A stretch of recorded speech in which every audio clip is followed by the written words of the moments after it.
Welcome to Behind the Wire on Rebel Radio. I am Rob Burrell. I'm the president of Washington 3%, and today we're going to be talking about the paper mile tax, gas taxes, and the proposed budgets in Washington State House and Senate, and proposed taxes that are going on right now.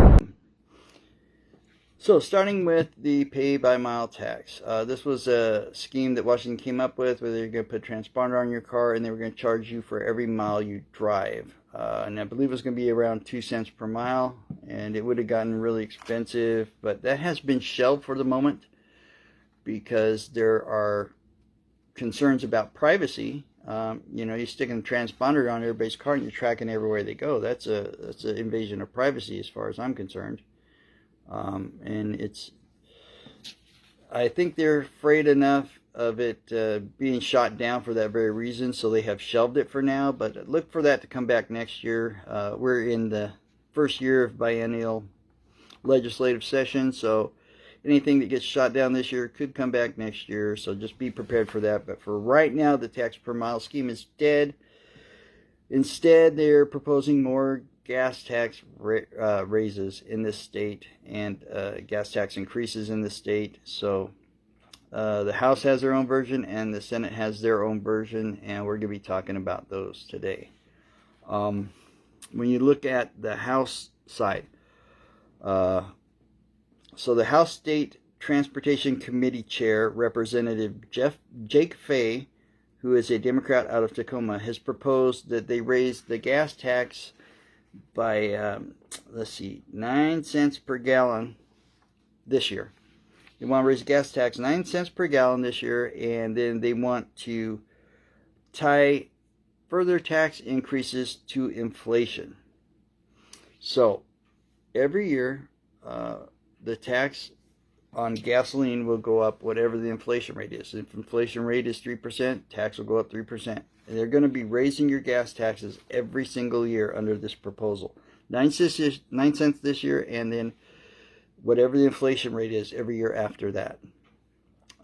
So the way the gas tax has always worked in Washington State is they set the gas tax a long time ago, and every so often, not very frequently, but every so often they would raise it a little bit more. But they've been raising it more in recent years. And now they're going to be raising it every single year.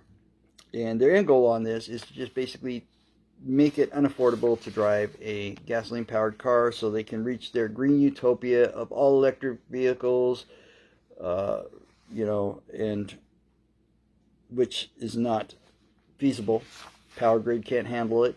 We don't have the minerals to make the batteries for everybody to drive an electric car. Don't have them on the planet. So it's not a feasible plan, but they're, like always, forget facts. We're going to run with it. Gas bad, electric good.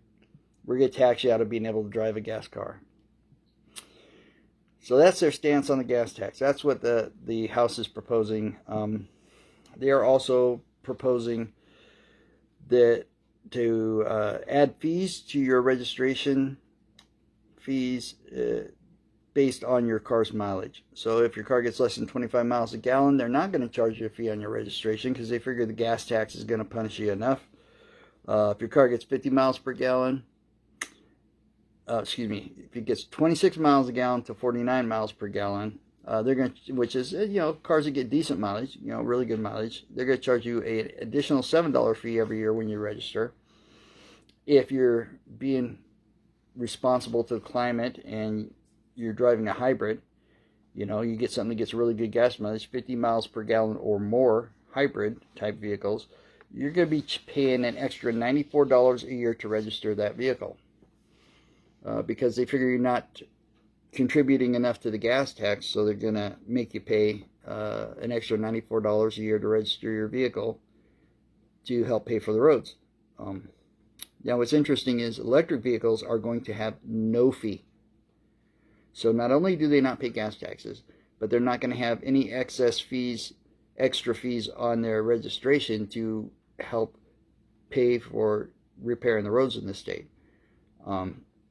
So once again, electric vehicles are skating because we like electric vehicles. Even though Elon Musk makes them and we're going to attack anybody driving one, we like electric vehicles. And yeah, so they're not going to have to pay for the roads like the rest of us. Yeah, so that's what the House is proposing on the gas side, the transportation side of the equation. That's their proposals. They have a bunch of other proposals in their budget and new taxes they're proposing. They're debating that today, and we'll be voting on that today. And we'll see how that turns out, and we'll circle back around to that on a later date to talk about it when the House bill goes into consolidation with the Senate bill. We do have the Senate proposals. Actually, not proposals, it's what they have passed for their side of the budget and stuff. They passed it on Saturday, which was the 29th. I mean, Saturday was, yeah, the 29th. They passed it Saturday, so their side of the equation is already set. And again, once the House passes theirs, then they'll go to consolidation and they'll go back and forth and put out budget proposal and new tax proposals combined that go out to both houses, and we'll see what they're going to nail us with, and we'll talk more about that when we get to that point. But right now, this is just what the Senate has proposed for their side of it this year. As far as gas tax is concerned, they only want to raise the gas tax 6 cents per gallon, and they want to raise it an additional 2% every year. So unlike the House bill, which ties it to inflation, they're going to just say every year gas tax is going to go up by 2%. So again, taxing us out of being able to drive gas-powered vehicles. Their new budget that they're proposing for this year, well, actually for the next 2 years, their 2-year budget proposal is $78.5 billion. That's what they're proposing. That's $5.4 billion more than the budget for the last 2 years. So we're already facing a $14 billion budget deficit, and they want to raise the budget by another $5.4 billion over 2 years. We're facing a budget deficit. And if they were fiscally responsible, they would be working on paring that budget down, trying to save some money, getting rid of unnecessary programs, things like that. But no, we're going to raise the budget by another $5.4 billion. And they don't even have a way to pay for it yet. Supposedly, with some of these taxes they're proposing, they say they'll be able to pay for it. But I'm skeptical. And, by the way, they're already spending way too much money. They're taxing the heck out of us already. And, for a party that claims to care about the working class, they're taxing us into oblivion. They're taxing companies out of the state. Also, they can spend more money on stupidity, on wasteful things, stupid things that we don't really give a crap about. But, that's Democrats for you. Unfortunately, the majority of people in the state, they don't pay attention. They don't, they have no clue what's going on. And the Democrats know it. And so they're going to continue to do what they do until they're held accountable. But let's go over this budget that they're proposing. So in this $78.5 billion budget, they're proposing $1.6 billion for education and collective bargaining agreements for state workers. Okay, number one, for education, our education system in Washington is failing. They're failing. And as usual, they're just going to throw more money at it. They're not going to make any policy changes, or try to do anything to bring test scores up in the state. They are just going to throw a bunch more money at it with zero accountability, like they do every time. But also, they're going to be giving state workers raises. They have collective bargaining agreements that are coming up this year, and they're going to give them all raises like they always do. And granted, cost of living's gone up, but we're not talking about cost of living allowances. We're talking about raises. They want to pay them more money, not just to make up for inflation. They want to give them raises, and they will. They always do. And, my opinion of state workers isn't real good. I've dealt with a lot of different agencies in my professional career and in my life. And, I've seen the work ethic. And if any of you doubt my assessment of the work ethic of a vast number of state employees, not all, there's some really good ones. I've had some really good ones to work with, but they are very few and far between. If you ever want to see the work ethic of state employees, just walk into any DMV. Sit there for 3 hours waiting to buy your car tabs while there's 20 people in there and they only got 2 windows open. The rest of them are walking around laughing and stuff, not even hiding it. That's what you see at the DMV. And that's pretty much what I've seen in every agency I've ever dealt with in this state. So you got about, 10% of the people doing 90% of the work. And, until they're held accountable, they just keep giving them raises for no reason. Just because we're going to continue to have employees like that. And, make no mistake, it is impossible to fire a state employee. They have to really, really, really do something terrible to actually get fired. As long as you show up, you're good. And we're going to give them raises. But enough of that. So yeah, they're proposing, throw money at education and give raises to state workers. So this big budget, $78.5 billion budget, is relying on roughly $6.2 billion in new taxes that they're proposing to be able to break even and not put us into further deficit. These proposed taxes include lifting the cap on property tax. We passed a thing a few years ago saying they could only raise our property tax 1% per year. And now they're going to lift that cap to 3% per year. Now, if the rest of you are like me, if you own your home, you'll find our taxes have gone through the roof in the last few years. Ever since the pandemic, they've really gone crazy. Mine have doubled in the last 3 alone. And the vast majority of that is because property values are just insanely stupid right now. And we're headed for a massive crash on that. Trust me, just like in 2008. Right now, they're artificially inflated. And our taxes, like I said, mine have doubled in the last 3 years. And, we're all suffering with our property taxes as it is. And instead of giving us any relief, like other states have done in the country, because of this artificial housing inflation, our state wants to raise our taxes even more. Go from a 1% per year increase to a 3% per year increase. So, again, Democrats care about regular people. Sure you do. You only care about making a bunch of money, stealing from us. So yeah, that's one thing, is they want to raise the cap on property taxes. They also want to tax the property of wealthy individuals, which is just gaslighting their base.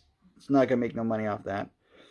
And they want to also increase payroll taxes for large companies. So any large companies in the state, they get taxed per head. That's the payroll tax. And so they get taxed for every person they hire. So why would a company, if they're taxing them, they're raising the taxes on hiring people in this state, why would any company hire people in this state?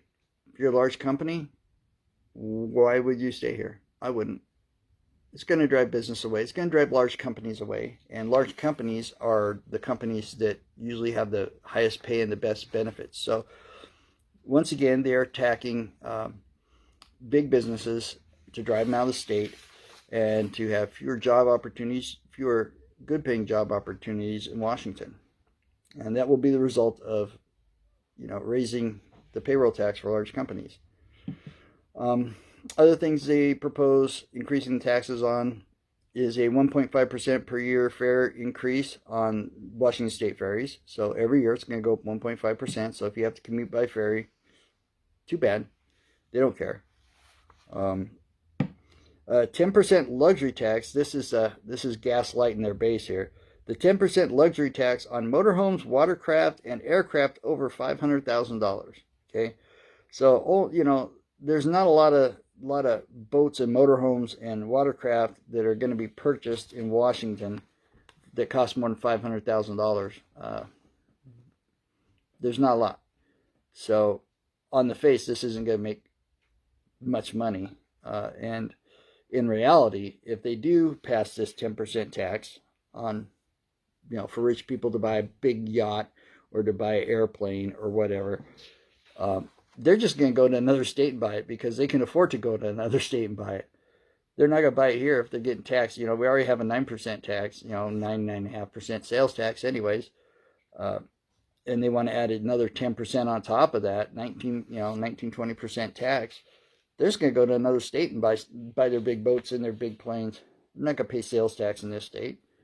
That's ridiculous. So this isn't going to raise no money. And it's just gaslighting their base. Oh, tax the rich base.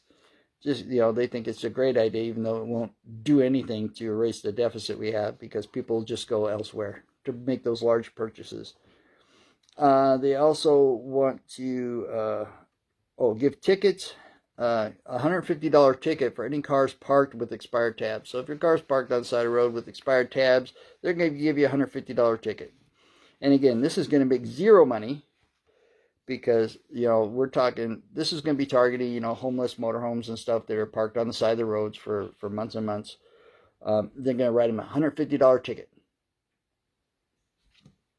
Are they going to pay it?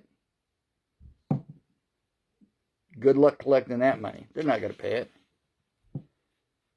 That's not going to make any money. So, yeah, even if they got every single one of these people to pay their $150, how big of a dent is that going to have in a, $5.4 billion tax increase? How much of that is that going to cover? It ain't going to cover nothing. Again, it's just they're trying to gaslight the other side this time with this. See, look, we're doing something about these homeless vehicles you guys complain about. We're gonna give them a $150 ticket that they're not gonna pay, and the thing's still gonna sit there. So that's not changing nothing. And the last but not least, they want to attack a $1 state fee for any ticket sales for sporting events and concerts. So if you want to go, see a game, you have to pay an extra $1 for every ticket you buy. If you want to go to a concert, you have to pay an extra $1 for every ticket you get. Just more ways to, tax you, fun taxes. They got a lot of other taxes proposed, and we'll be going over some of those. But that's just some of the things that they proposed that passed in the Senate budget proposal, and the House is voting on theirs today. They'll be consolidated, and then it will go back out for both the House and Senate to ratify once they consolidate it. And that's the point where action really needs to be taken, is when the consolidation happens and it goes back to both houses. But right now, you need to be contacting your representatives and senators and, telling them, these budget increases are stupid. We can't afford it. We already have a $14 billion budget deficit. And you want to increase the budget, and yet your only answer is to tax us more, which we're already taxed to death. We don't want to pay no more taxes. We want you to be fiscally responsible and curb your spending and quit wasting our money, because there's a lot of waste in this state. A lot of money's thrown at stuff that doesn't happen. It doesn't do any good. And, we can do 100 videos on that. But right now, just tell them, we're not going to increase the budget. We're not going to accept that. We're not going to accept you taxing the heck out of us anymore. We're done. And make your voices heard. Tell them, Democrat Party, you are committing suicide. You're taxing us to death. And granted, you've gotten away with it for a long time because people in this state are basically don't pay attention, and they're brainwashed. But more and more people are realizing they can't afford to live here anymore. And as they do, they're going to start holding these Democrats accountable. So call them up, tell them this budget, this increase in the budget's unacceptable. The raising of taxes is unacceptable. And if you do vote for this, we're going to hold you accountable in the next election. And then follow through with that. That's what we need to do. So with that, that's all I got for today. I hope you have a good rest of your day, and we'll see you next time. Please give us a like or share. Thank you.